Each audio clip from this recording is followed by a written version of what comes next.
Listen, I'm never going to figure this camera out. It's always either going to be crooked or off. It'll never be the same for every episode. Amigo in the morning. Coasting around the world. Welcome back to Minneapolis. Welcome to Amigo in the morning. I hate using cameras. My tripod is missing a piece, and this exact setup that I had for the last episode worked, and now it's not. It was crooked, and it was a different angle. You could see this desk. So now I've changed it, and it probably looks weird, and probably will look weird.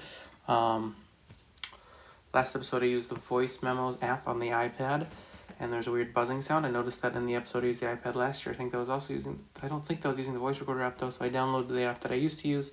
Maybe the buzzing will be in it. If it is, I don't know what I'm going to do. Let's get into it. Today's news are the trades that happened with the Timberwolves and the Twins. I want to try to get through this quick because we have a story today, and usually when I talk a lot about storage, it's the main subject, but that's not the case today. Oh my god, I forgot to write down the Timberwolves. Alright.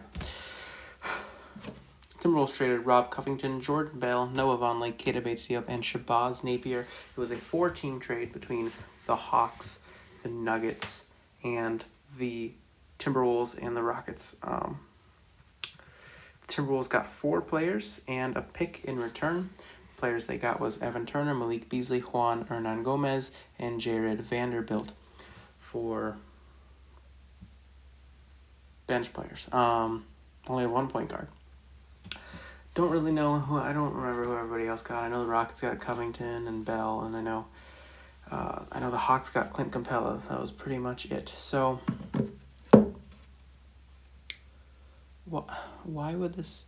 Okay. Anyway. So, Evan Turner is averaging 3.3 points per game, 2 rebounds per game, 2 assists, 0.4 blocks, 0.5 steals in 19 games. Malik Beasley is averaging 7.9 points per game, 1.9 rebounds, 1.2 assists, 0.1 blocks, and 0.8 steals in 41 games. Juan Hernan Gomez is averaging 3.1 points per game, 2.8 rebounds, 0.6 assists, 0.1 blocks, 0.1 steals in 34 games. And Jared Vanderbilt is averaging 1.1 points, and not 0.9 rebounds, 2 point assists, 0.1 blocks, 0.3 steals in 9 games. And they got a 2020 first, which is Brooklyn's first. It came from Atlanta, though. And then the Twins were involved in the 3-team mega blockbuster deal with... God, it's so crooked. It's sad how crooked this is.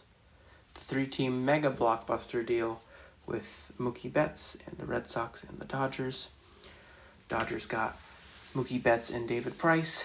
Red Sox got Alex Verdugo and Brusdar Graterol. And the Twins got Kenta Maeda. I do not like the trade at all. I think they should have kept Graterol because they were so...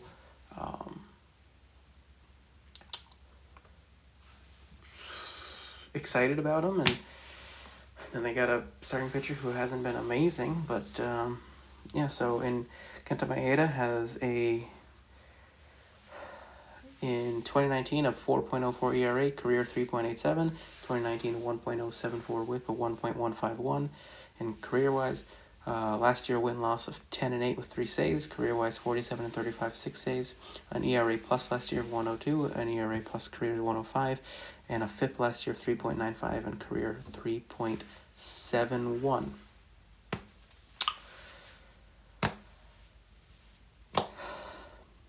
I don't like the trade.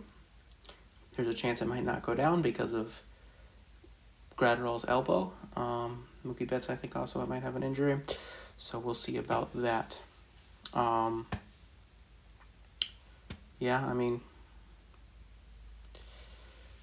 don't know. Minneapolis has a high of 31 degrees and will be partly cloudy. New York City has a high of 46 degrees. It will rain. Miami has a high of 81 degrees. It will be cloudy. Houston a high of 54 degrees, partly cloudy. And Los Angeles a high of 60 degrees and sunny. Timberwolves lost to the Hawks at home, 127-120. Timberwolves fall to 15-35. Hawks go to 14-38. On Saturday, the Timberwolves will host the Clippers, who are currently, doesn't say, and the Timberwolves are 15-35. As we previously mentioned, just keep tanking, get that number 1 overall pick. Timberwolves are going to end with the best odds and probably end up 11th because of Minnesota. Oh, it's sad. It's sad. Ryan Saunders should be fired. There's no way we're getting D'Angelo Russell. So yeah. Denver won in Utah. Magic lost in Boston. The Heat lost at the Clippers. The Clippers are now 36-15. That's great. Suns lost in Detroit. Pacers lost in Toronto. Cavs lost in Oklahoma City. Warriors got blown out by the Nets. D'Angelo Russell had a plus-minus of like -48. And the Grizzlies beat one in Dallas. Dallas. Dallas. All right. Uh-oh. Sure this is going well. All right. Today's story is about a dream that I had probably around 3 weeks ago now. Now, I've had bad dreams before. Everyone has. I'm sure I've had sad dreams before, but I've never had a dream like this where it wasn't sad. You know, the entirety of the dream wasn't sad, but it had a heartbreaking finish. So, in this dream, I went to see Rhett and Link, and they were doing a thing. I guess it was just a tour kind of, but it was like outside. It was like in this fair setting. I don't even remember if it was like just their event or if it was like a YouTube thing or it was like a state fair or something. But they were there, and there was this little fenced-in area, and they were playing with a football, and it might have been a baseball. I think they were switching, and I was in a crowd of people, and I was on like the left side, and Rhett was punting the football to Link, and there's one that went into the crowd, and I jumped up and I almost had it, and there's somebody next to me who had a cowboy hat on, and I yelled to Rhett, "Kick it in here next time." And so Rhett was like, "All right," and he pointed to me. He's like, "The guy in the cowboy hat." So he thought I was the guy in the cowboy hat who was next to me, but it wasn't. So he punted that direction, and I jumped up, and I grabbed it, and I had it. And then I ran like 15 feet away from the crowd, and I got on the ground, and I tucked it so tight on the ground because I didn't want to lose it. And I started crying because I was so happy, I was so excited. And so like the people at Mythical were like, "Man, this guy's really excited about Rhett and Link." And so they came up to me and they're like, "Hey, you want to meet him?" And I was like, "Yes." And then, so I went on this like adventure with Rhett and Link, and I think I was with a friend, and they were like doing some live music videos. And they were showing me around, and we were talking, and we were becoming friends, and it was so exciting. And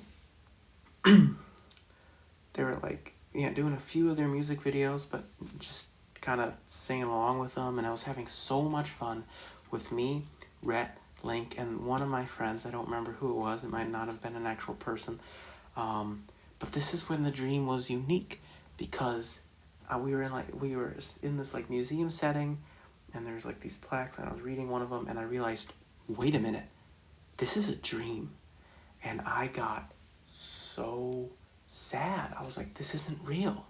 This isn't a real memory. This isn't gonna happen. And I remember like, oh my God, this connection I thought I had with these YouTubers isn't real. And I was distraught, and I was just like, oh no. And so I was like, all right, just wake up. And I couldn't wake up. So I was like, all right, maybe this isn't a dream. And then like, I went back with them, and we went down this ski trail, and they were singing one of their songs. I think it was the Wheel song from Body System Season 1. And then we were going down this slope. I've never been skiing, by the way. We got to the bottom, and I was so happy, and then I woke up. And I, at the moment, completely forgot about it. I was waking up. I was like, all right, it's a new day, and all of a sudden, a couple of minutes later, it sunk in. I was like, oh my God, that dream. It was a dream. And so it was just so weird because, I've had many dreams where I'm having a good time, and I wake up, I'm like, oh man, I was having so much fun. This thing I've always wanted, it was actually happening. But it was weird. It was almost creepy that in this dream, I became self-aware, which I think's happened to me before, but never in the case of I think it's happened to me before, I think, in dreams where it's like been a nightmare. I was like, wait a minute, this isn't real. But it was like my heart just sunk into my body, and I was so disappointed. So that's why it was weird. Today's Q&A question is, what is your favorite subject? Now, my favorite thing in school was always gym. I took it for the last time in 9th grade. And just because I like sports and I like exercise, kind of. I've always been really good at math. I've always been a good reader, good writer. I don't like doing those things, though, especially math. I would say my favorite subject that wasn't gym would probably be English classes or graphic. We had a graphic arts class in 4th and 5th grade. I liked that class.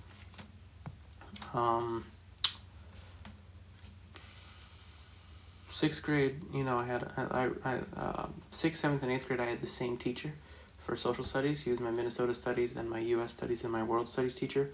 So those classes were always fun. I had the same thing as my English class, 6th through 8th grade, and I always liked that class. So those are probably my two favorite classes throughout middle school. So I like physical education classes and graphic arts / design / media arts type stuff. Kind of. I didn't really like my media arts classes in 7th and 8th grade, though. So, if you're new, at the end of every episode, you spin the wheel to see if we get a motivational quote, a piece of advice, or a fun fact.